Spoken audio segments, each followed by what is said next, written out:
Assalamualaikum warahmatullahi wabarakatuh. Apa kabar anak-anak seliwasli kelas 5 SD Usman bin Affan? Semoga semua selalu dalam keadaan sehat dan lindungan Allah Subhanahu wa taala. Amin ya rabbal alamin.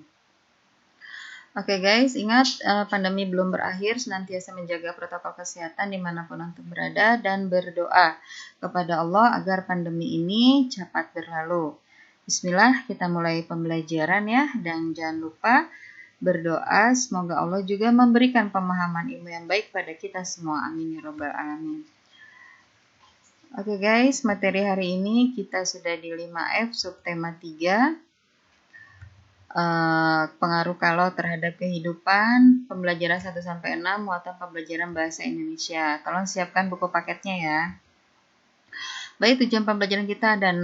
Yang pertama menjelaskan pokok pikiran dalam teks eksplanasi. 2, 3, dan 4 sama membuat ringkasan.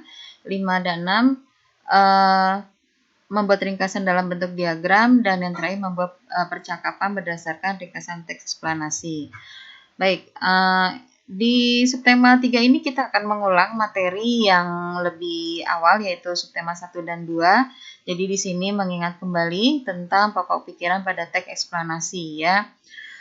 Jadi pokok pikiran adalah suatu paragraf biasanya ada di awal kalimat. Setelah menentukan pokok pikiran dari tiap paragraf, kamu bisa mengembangkannya menjadi sebuah ringkasan ya.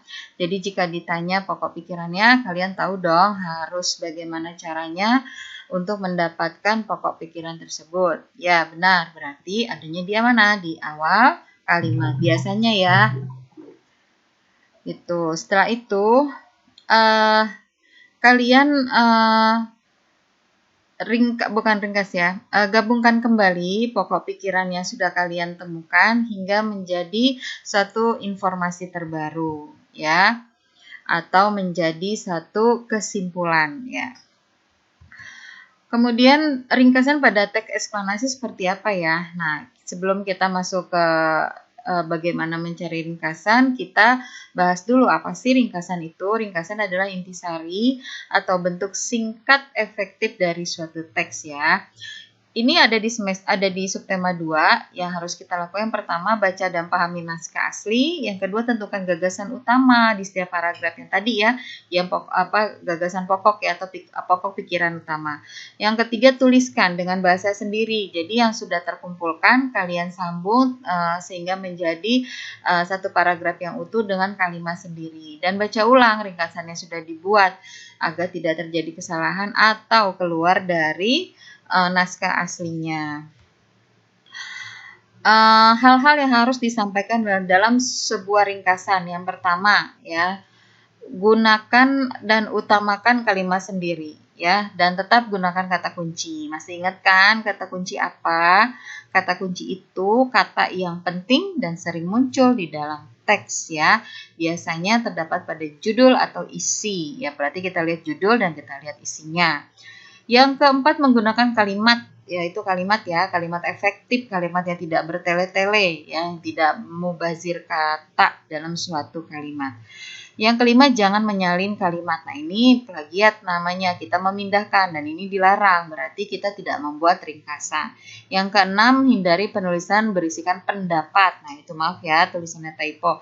Pendapat pribadi. Jadi kita nggak usah menyampaikan pendapat pribadi kita hanya mengumpulkan dari pokok pikiran yang kita dapat, kemudian kita olah menjadi satu ringkasan yang utuh. Ringkasan menggunakan diagram.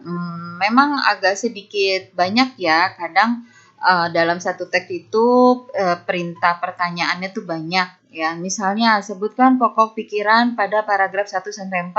Ya kita buat saja diagramnya seperti ini, pokok pikiran paragraf 1, 2, 3, dan 4. Oh ini.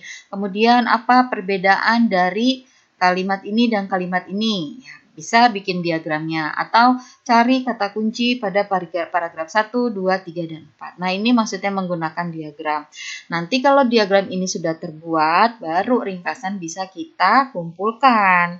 Memang lebih baiknya kalau membuat diagram tuh enaknya kita mudah mengambil atau membuat ringkasan karena sudah jelas ya jawaban-jawaban. Atau kita membuat kalimat pertanyaan menggunakan adik Simba Apa yang dimaksud, bagaimana dengan, siapa, kapan, di mana, mengapa. Nah, itu pun hasil jawabannya bisa kita kumpulkan, kita satu padukan dengan tambahan kata yang lain sehingga menjadi informasi mengenai teks tersebut ya atau ringkasan. Nah, di sini Bu Lia akan memberikan tugas mandiri. Yang pertama cari artikel tentang temanya pemanasan global. Nanti kalian judulnya apa terserah kalian. Pokoknya intinya tentang pemanasan global. Bisa dicari di koran, majalah, buku sekalipun atau internet, tapi diawasi orang tua ya. Tugas yang pertama temukan kata kunci ya. Ada 2 nih kata kunci dan gagasan pokok. Kalian bisa buat tabel di sini. Kalau nggak buat tabel nggak apa-apa, tapi turun ke bawah ya nulisnya biar Bu Lia gampang koreksinya. Setelah kata kunci dan gagasan pokok sudah kalian dapatkan, kalian buat ringkasan ya. Buat ringkasan. Jadi sini kalian bikin 2 ya. Pertama buat ringkasan secara tertulis, yang selanjutnya adalah buat peta pikiran. Udah paham dong cara buat peta pikiran? Gampang. Kalau peta pikiran ini kalian tinggal ngikutin gagasan pokok yang kalian dapat, kemudian kalian buat seperti peta pikiran. Kumpulkan paling lambat besok hari Selasanya. Ya, jika tidak ada konfirmasi keterlambatan dalam mengirimkan tugas, maka dianggap tidak hadir dan nilainya 0. Ingat, biasakan ya. Biasakan mengerjakan soal tepat waktu dan jangan menunda-nunda pekerjaan kecuali ada yang penting ya. Kalau ada yang tidak paham, tolong sampaikan segera melalui voice note. Say hamdalah guys, alhamdulillah. Don't forget to like and subscribe this channel ya. Materi hari ini sudah selesai. Biasakan bertanya, mencatat, dan mengulang semua materi yang Bapak, Ibu, Guru kalian sampaikan. Sampai berjumpa di pembelajaran selanjutnya insya Allah. Barakallahu fiik. Assalamualaikum warahmatullahi wabarakatuh.